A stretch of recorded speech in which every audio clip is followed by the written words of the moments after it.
आप कट्टर जो देश के कहते हैं कि हिंदू कट्टर आदित्यनाथ योगी उत्तर प्रदेश के मुख्यमंत्री, अभी उनके पास यूरोप से डेलीगेशन मिलने आया एक। तो यूरोप के डेलीगेशन को भी उन्होंने भगवान बुद्ध की प्रतिमा दी भेंट। जिस राम के ऊपर पूरी राजनीति करी, जिस राम के मंदिर के लिए करोड़ों रुपया पानी में बहा दिया, और जब विदेशी लोगों को कुछ देने की बात आई तो बुद्ध की प्रतिमा दी गई। या तो बुद्ध को देख लो तो भारत दिखाई देंगे, और भारत को देख लो तो बुद्ध दिखाई देंगे। सिद्धार्थ गौतम की ज्ञान स्थली ये केवल अब एक समुदाय का नहीं है या किसी एक देश का नहीं है, ये पूरे विश्व का प्रेरणा का केंद्र है। तो हम सेंट्रल गवर्नमेंट से पूछ रहे हैं कि जहां ज्ञान की बात होती है, जहां विज्ञान की बात हुई है, आज वहां पर पिंडदान की बात हो रही है, वहां आज श्राद्ध की बात हो रही है, आज वहां मरे हुए लोगों को भोजन दान की बात हो रही है। अरे वहां से तो विज्ञान पैदा हुआ, वहां से तो ज्ञान की उत्पत्ति हुई। तो आज ये बौद्धों को एकजुट होकर उसकी अस्मिता को बचाने की तारीख तय कर दी है कि 12 फरवरी को ये इतिहास के पन्नों में लिखा जाएगा कि 134 साल से जो आंदोलन चल रहा था उसकी मुक्ति की तारीख 12 फरवरी 2026 को जंतर मंतर दिल्ली पे लिखी जाएगी। साथियों नमस्कार। एक लड़ाई जो कि लंबे समय से चलती आ रही है, लेकिन उसके बारे में संज्ञान लेने वाला कोई नहीं। वोट लेने वाले सब हैं उन्हीं के नाम पर, और उन्हीं के नाम पर देश विदेशों में देश का परिचय देने वाला भी है, लेकिन उन्हीं के स्थान को, उन्हीं के समाज को वापस करने वाला कोई नहीं। खुद प्रधानमंत्री मोदी जब यूएन जाते हैं, विदेशों में भारत का परिचय देते हैं, तो कहते हैं कि मैं बुद्ध की धरती से आया हूँ। लेकिन उसी बोध गया पर जिस एक तथाकथित ब्राह्मण समाज का कब्जा है, उस कब्जे को वापस करवाने वाला वो प्रधानमंत्री भी नहीं है। लेकिन एक लड़ाई चल रही है, और उस लड़ाई को फिलहाल लड़ रहे हैं विनाचार्य जी। बंदे विनाचार्य हमारे साथ हैं, और उन्हीं से जानने की कोशिश करेंगे कि ये जो लंबे समय से चली आ रही लड़ाई है, इसका कभी अंत भी देख पाएगा ये समाज। कभी ऐसी हर लड़ाई का परिणति ये होती है कि उसको ना लड़ना पड़े। सही कह रहा हूँ सर? हम इतने लंबे समय से इस लड़ाई को देखते आ रहे हैं, इस आंदोलन को देखते आ रहे हैं, लेकिन ना कोर्ट सुनने को राजी, ना सरकारें सुनने को राजी। राज्य सरकार ने तो आपके ऊपर केस भी दर्ज करवाए, जेल भी रखा। अब आप कह रहे हैं कि एक और आखिरी आंदोलन है माँ बोधि टेम्पल को वापस लेने का, उन्हें आज़ाद करवाने का। एक और जो 12 तारीख का कॉल है, पहले तो उसके बारे में बता दीजिए। एक ओशो ने कथन कहा था कि इस भारत का ये दुर्भाग्य है कि इसने भारत के हीरे को खोया है। इसने भारत से बुद्ध को अपमानित करके भारत से बाहर निकालने की कोशिश करी। आज जो भारत की दुर्दशा है वो वही है। और आज भी हम यही कह रहे हैं कि भारत बुद्ध को नहीं पहचान रहा। जो आज देश के प्रधानमंत्री विदेशों में जाकर कहे, या अभी आप कट्टर जो देश के कहते हैं कि हिंदू कट्टर आदित्यनाथ योगी उत्तर प्रदेश के मुख्यमंत्री, अभी उनके पास यूरोप से डेलीगेशन मिलने आया एक। तो यूरोप के डेलीगेशन को भी उन्होंने भगवान बुद्ध की प्रतिमा दी भेंट जी। अब मैं पूछ रहा हूँ, वो राम कहाँ चले गए? वो जिस राम के ऊपर पूरी राजनीति करी, जिस राम के मंदिर के लिए करोड़ों रुपया पानी में बहा दिया, और जब विदेशी लोगों को कुछ देने की बात आई तो बुद्ध की प्रतिमा दी गई। और वही आदित्यनाथ योगी पिछले महाकुंभ में ये भी कह रहे कि बुद्ध मतलब भारत और भारत मतलब बुद्ध। मैं सोचा कि इतनी बड़ी बात योगी के मुंह से कैसे निकल गई। यानी वो कहना चाहता भारत एक तरफ और बुद्ध एक तरफ, या यूं कहा जाए भारत और बुद्ध पूरक है। या तो बुद्ध को देख लो तो भारत दिखाई देंगे, और भारत को देख लो तो बुद्ध दिखाई देंगे। उसके बावजूद भी, इनके शब्दों के बोलने के बाद भी भारत के बुद्धिस्टों के साथ ये भेदभाव क्यों?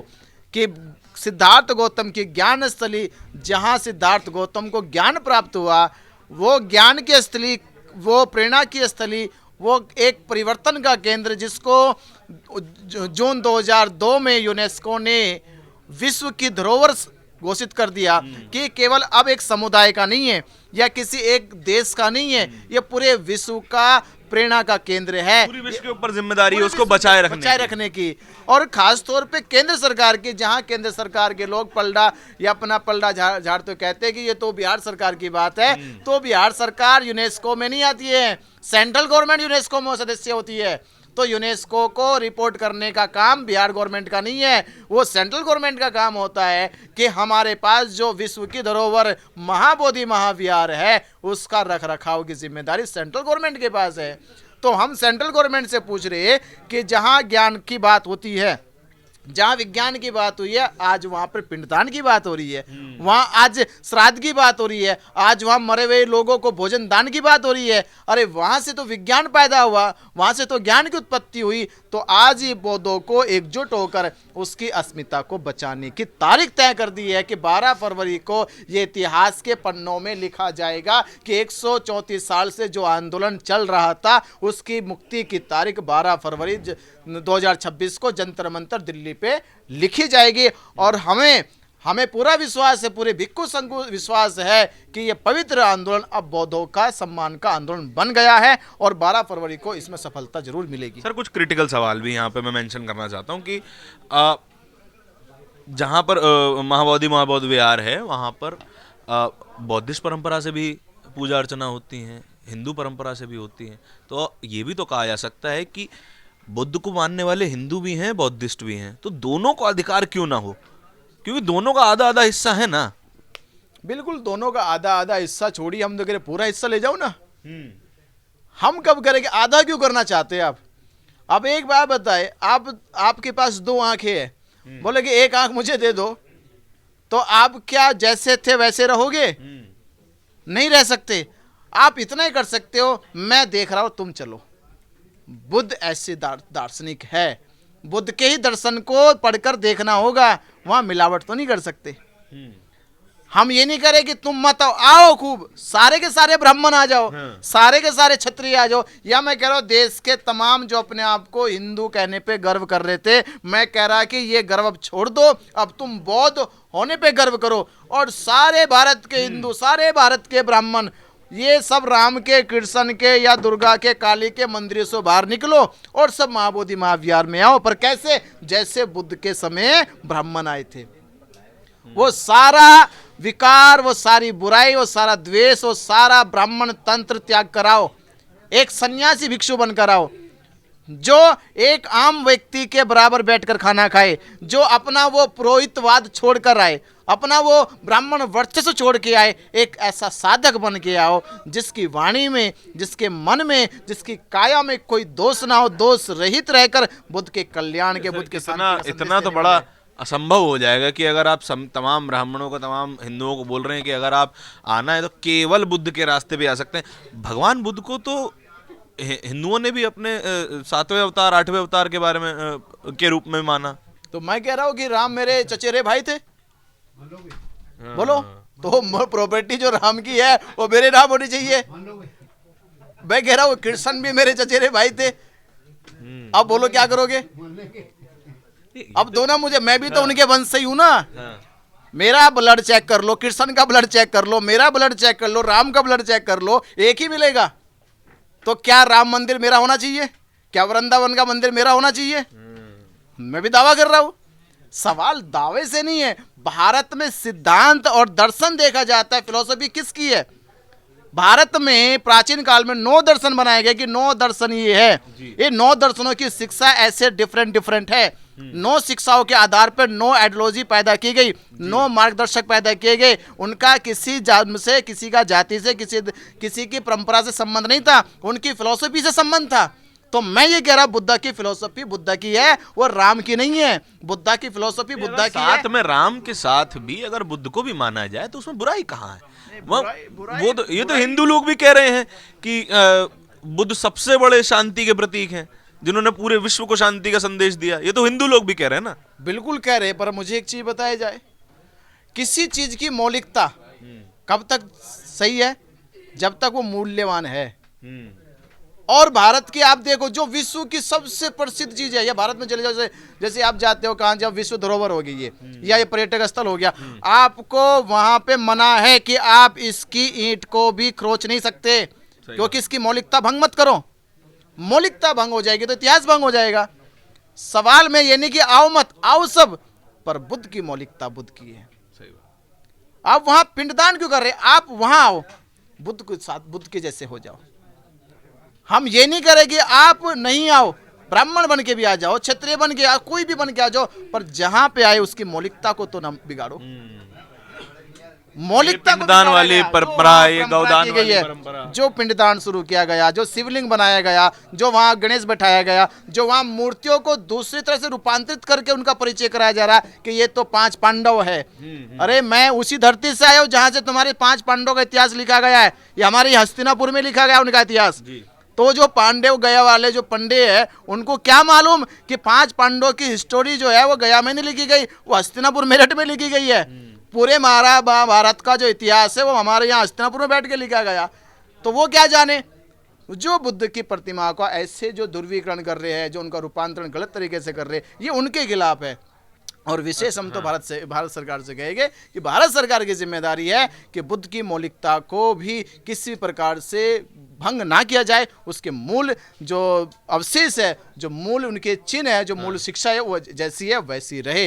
अच्छा, मैं ये भी जानना चाह रहा हूँ कि आप कह रहे हैं कि जो ब्राह्मण लोग वहाँ पे परंपराएं चला रहे हैं उनको बंद किया जाए, जो बौद्धिस्ट परंपराएं हैं वही चलें वहाँ पर, आप ये कहना चाह रहे हैं। लेकिन जो हमारा प्लेसेस ऑफ वर्शिप एक्ट है वो कहता है कि 15 अगस्त 1947 के दिन जिस भी रिलीजियस प्लेस का जो स्टेटस था उसको बदला नहीं जा सकता, सिवाय एक के अयोध्या वाला जो डिस्प्यूटेड लैंड था उसके। केवल एक को एक्सेप्शन दिया गया, बाकी पूरे देश की जितनी भी रिलीजियस एक्टिविटीज थी जैसी हैं वैसी चलती रहेंगी। आपकी मांग इस एक्ट को वायलेट करती हुई दिखाई देती है। नहीं, कैसे वायलेट कर रही है? नहीं, आप अब उस स्टेटस को चेंज करने की बात कर रहे हैं ना। अब आप देखो ना, पहले स्टेटस चेंज कौन सा हो रहा है?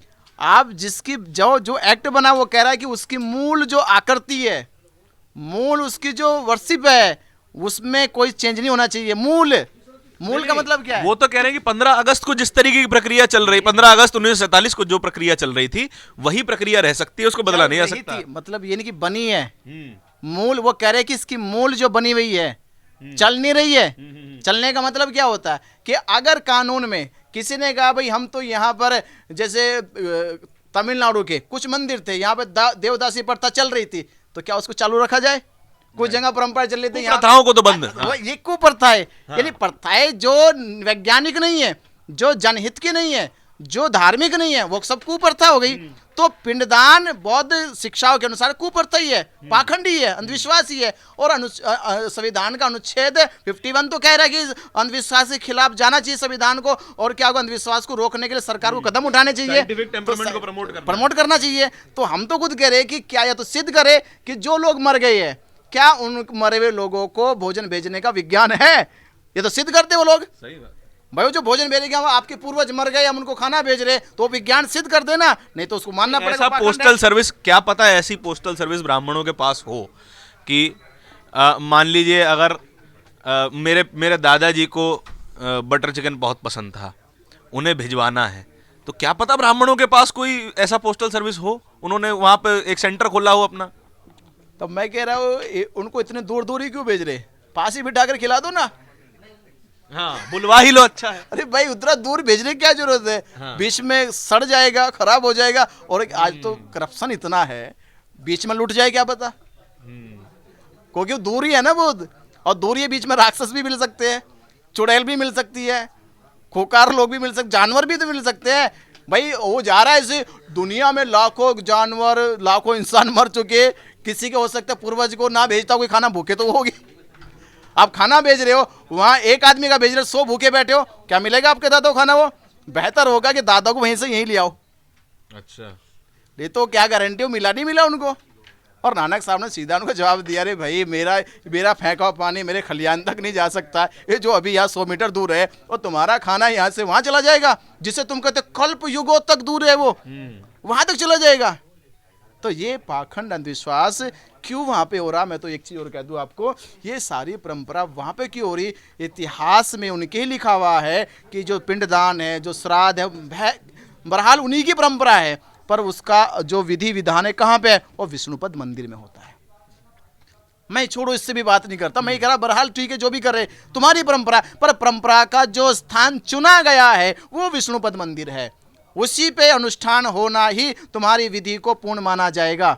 वहां से तो माना नहीं जाता, क्योंकि वहां तो सिद्धार्थ गौतम ने कहा कि मनुष्य मरने के बाद तो कुछ भी नहीं, नथिंग है। जीवित रहते ही मनुष्य मोक्ष की या निर्वाण की प्राप्ति करता है। यहाँ तो मरने के बाद सब कुछ शून्य हो गया।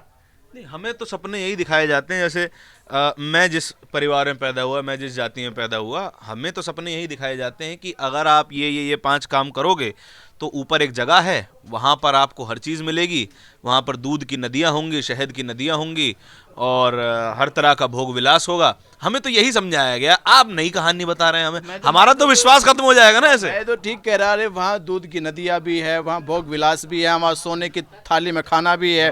तो भैया तुम्हारा फेंका कौन खाएगा फिर यहाँ का, जब वहाँ सब कुछ ही है, पूरा का पूरा वहाँ पर रेस्टोरेंट खोला, 5 स्टार 7 स्टार खुला हुआ है, तो यहाँ तुम्हारी ये टीन की, प्लास्टिक की या लोहे की हांडी का खाना कौन खाएगा। तुम यहाँ बनाकर भेज रहे हो जिसमें नमक भी कम होगा, मिर्च भी कम होगी, जिसमें घी नहीं होगा, जिसमें मक्खन नहीं होगा, और जाते जाते वो बासी हो जाएगा। और जिनके यहाँ दूध की नदियाँ बहती हो, घी के तालाब लगे हुए हो, जहाँ पर क्या बोलते अमृत बरसता हो, सोने की थाली में खाना खाते हो, तो जब उनके लिए सारी व्यवस्था है तो पागलो यहाँ से क्यों भेज रहे हो।